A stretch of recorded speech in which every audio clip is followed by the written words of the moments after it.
अस्सलाम वालेकुम। क्या आपको सर में दर्द होता है? आपकी जोड़ों में और पट्ठों में शदीद दर्द होता हो, सांस लेने में दुश्वारी आती हो, तो ये सारी सिम्टम्स हैं डेंगू फीवर्स की। तो आज हम इस पे बात करते हैं कि डेंगू फीवर क्या है और ये कैसे फैलता है, इसकी सिम्टम्स क्या हैं। लेकिन उससे पहले मैं आपसे एक छोटी सी रिक्वेस्ट करना चाहूँगी। मेरे चैनल को लाइक कीजिएगा, शेयर कीजिएगा, सब्सक्राइब कीजिएगा और बेल आइकन को ज़रूर प्रेस कीजिएगा ताकि मेरी जो भी वीडियो आए वो आप तक पहुँच सके।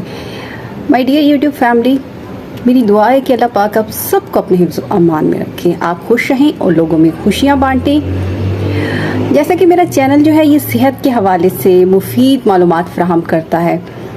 तो आज जैसा कि हम लोग बात कर रहे हैं डेंगू फीवर पे। देखिए, डेंगू जो है इसका वायरस एक ख़ास किस्म के मच्छर के ज़रिए हमारी जो ह्यूमन बॉडी है, इंसान के जिस्म में एंटर होता है। और ये वायरस जो होता है इंसान के जिस्म में 2 से 7 दिन तक रहता है। जो कि वायरस इंसान के जिस्म में दाखिल होकर इंसान जो है ना वो बीमार हो सकता है। इसमें बड़ी सिम्टम्स ये होती हैं, देखने में आती हैं कि पेशेंट जो है उसको फ़ीवर होता है, ज़्यादातर फ़ीवर वो 2 से 3 दिन तक होता है और फिर उसके बाद उतर जाता है। और पेशेंट जो है ना तीसरे दिन जो है ना वो उसको ऐसा महसूस होता है कि वो बेहतर फील करता है। और कुछ मरीज़ ऐसे होते हैं जिनका फ़ीवर जो है ना वो बुखार वो कम नहीं होता। तो ये डेंगू बुखार की जो अलामात है, इनमें सबसे पहले मेन अलामात वो ये होती हैं कि पेशेंट जो है उसकी आँखों के जो है ना उसमें दर्द होता है, सर में शदीद दर्द होता है, जोड़ों में दर्द होता है, पट्ठों में शदीद दर्द होता है। कई पेशेंट ऐसे होते हैं जो बताते हैं कि हमें जो है ना वो सांस लेने में बहुत ज़्यादा दुश्वारी पेश आ रही है। उसके साथ साथ आप देखेंगे पेशेंट की जो बॉडी है, जो स्किन है, उस पर मुख्तलिफ़ किस्म के स्पॉट्स नज़र आएंगे आपको। स्टोमक की जो है ना वो प्रॉब्लम्स होंगी। इसके साथ साथ बीपी जो है वो बहुत ज़्यादा कम हो जाएगा। कई पेशेंट ऐसे होते हैं जिनको वॉमिटिंग बहुत ज़्यादा होती है और उसके साथ साथ बहुत ही फ़ीवर जो बहुत ज़्यादा तेज़ हो जाएगा।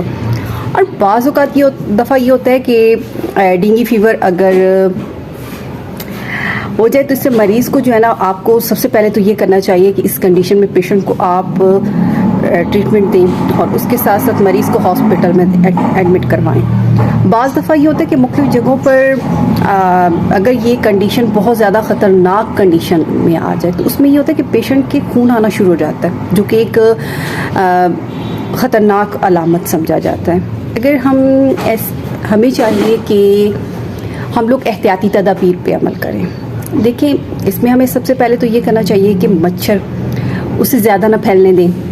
और अगर आप रात को सोने से पहले अपनी पूरी बॉडी को जो है कोई ऐसा वो लिक्विड यूज़ करें जो आपकी पूरी बॉडी पे आप अप्लाई करें ताकि आपको मच्छर ना काट सके।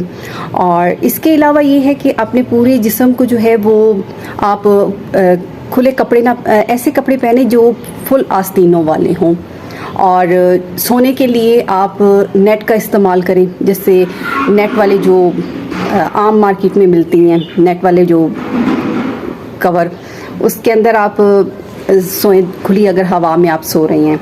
और अगर आप इसके साथ साथ कॉइल का इस्तेमाल करें। और रात के टाइम पे जो है वो जो बर्तन हो जिनमें पानी हो उनको आप खाली करें, उनको आप खाली करके उल्टा करके रखते हैं। उससे ये हो कि वो मच्छरों की जो अफजाइश है वो नहीं होती। और दूसरा ये है कि गमलों में पानी, जो हमारे घरों में जैसे कि पौधे वगैरह होते हैं, फूल वगैरह हम लोग लगाते हैं, तो गमले जो हों उनके अंदर जो पानी है वो ना जमा होने दें। दूसरा, जो जोहड़ और तालाब हो घर के करीब, तो उसमें आप मिट्टी के तेल जो है उसका छिड़काव करें ताकि वहाँ पे मच्छरों की जो अफजाइश है वो ना हो सके। और छोटे बड़े जो पानी के जो जोहड़ होते हैं, क्योंकि ये ज़्यादातर इनमें नशोनुमा पाते हैं, और ये कोशिश करें कि घर के इर्द गिर्द जो है ना वो पानी जमा ना होने दें। और इसके साथ साथ जो है जो खाने पीने की चीज़ें हैं उनको आप ढाँप के रखें। और अगर इस तरह डेंगू फीवर का कोई पेशेंट आपके पास है, कोई नज़दीक हो, कोई आपके देखने में, तो आप पपीते के जो पत्ते हैं उनका जूस का इस्तेमाल करें। और अगर ख़तरनाक कंडीशन हो तो आप पेशेंट को हॉस्पिटल रेफ़र करें।